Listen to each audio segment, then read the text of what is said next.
Welcome back, guys, to the Eurovision podcast. Now, we are delighted to be joined by a very, very special guest. She was announced as one of the Eurosong 2023 participants today. It is Leila Jane. Welcome to the podcast.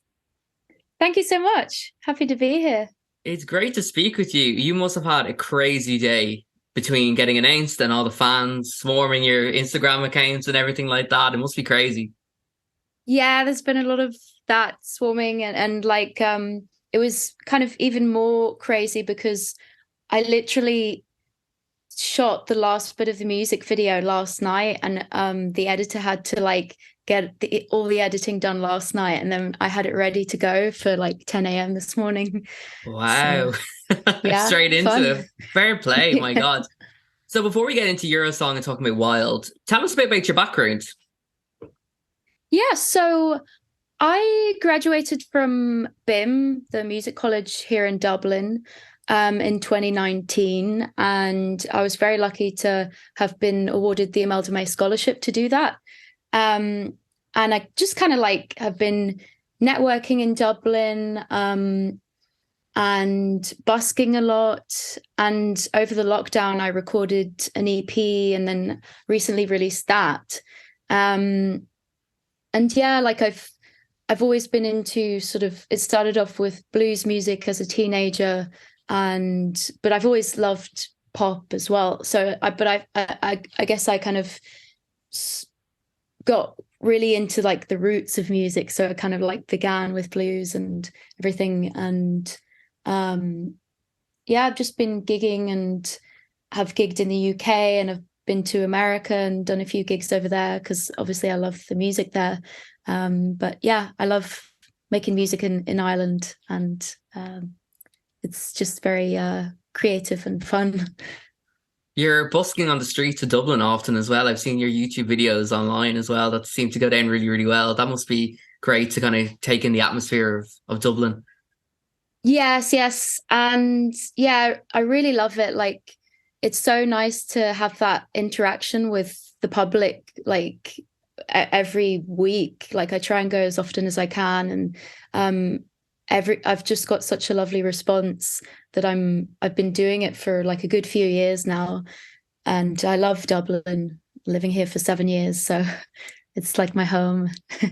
It's a great place. Yeah. Yeah.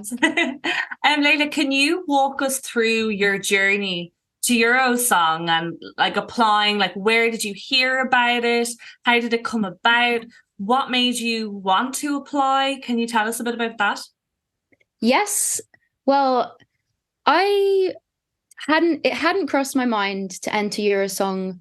But then in I think it was September, October time, quite close to the date for the application, I got a message from an Estonian songwriter, and she had been working with a Finnish producer and then someone in the UK on this song, and she wanted to get me involved because she was looking for an artist to perform it.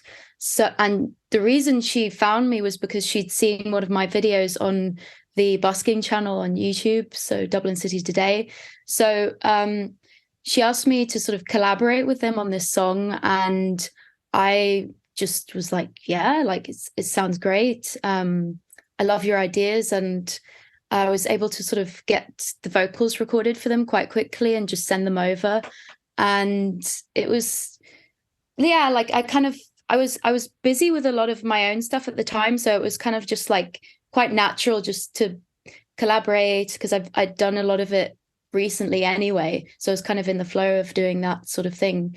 And then it was okay, well, the application's due very soon, and then I was okay, so I had to just do the application, do the bio really quickly, send it in, and then I kind of just forgot about it for a while, got back on with my life, and just I honestly didn't think about it. And then I was in Tesco's one day and I saw I had a missed call, and then I rang it back, and it was somebody from RT telling me that we'd got through.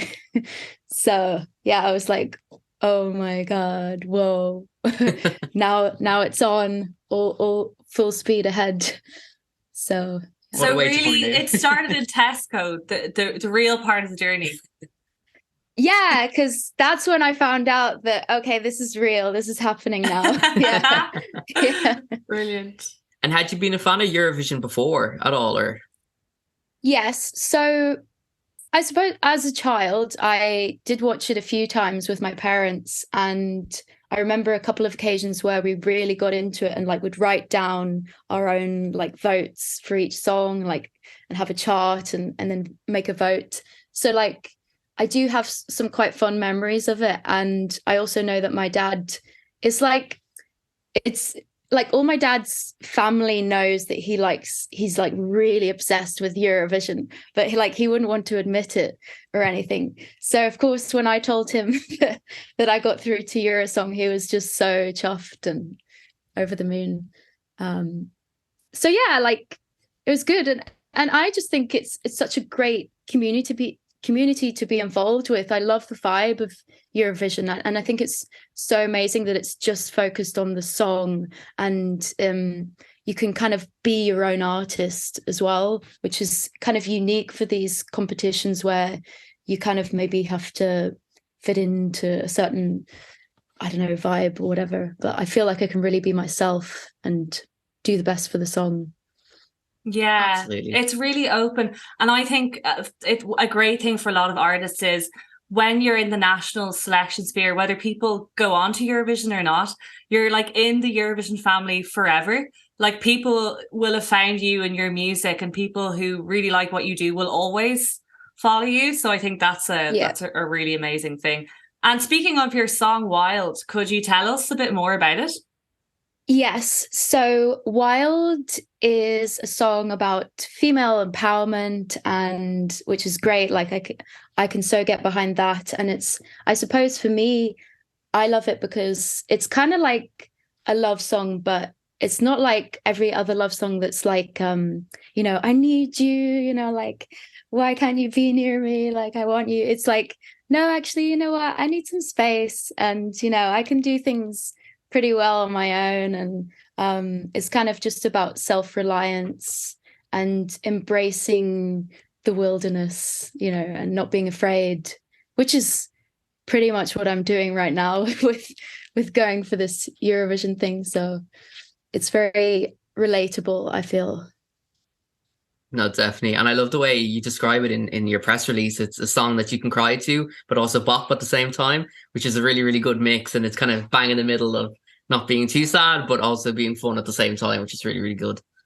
Yeah, totally. Yeah. So you talked about your music video a while ago. Can you tell us about that? Because it's actually really, really cool. I watched it early before, and you had the interpretive dancer in it, and just describe the kind of visuals behind it. Yeah. So, well, basically, I ended up working with this filmmaker, and the reason I was working with him was because, like, a few months ago, I was just doing a gig, and he came up to me and he said, "Oh, I'm a filmmaker, and I'm looking to make a music video sometime. If you ever need one, just let me know." So I thought, oh well, I'll take him up on this for this, like, because I need it pretty quickly now. So I suppose what we were trying to do is, I think, well, initially we decided that because the song's so dancey, we wanted to sort of make a contrast and go the opposite of what you might expect for a music video for this type of song. And I suppose, yeah, make my expression quite still and static. And I think it kind of gives it quite a lot of strength to do that. And it's basically, I suppose, to put it as simply as possible, the music video is supposed to like show just somebody who decides to make a change in their life and get rid of everything that they don't need. And because you see, gradually with each image that we have, the stuff in the background clears away, and then by the end I'm just left in an empty room, or like there's barely any stuff on the furniture.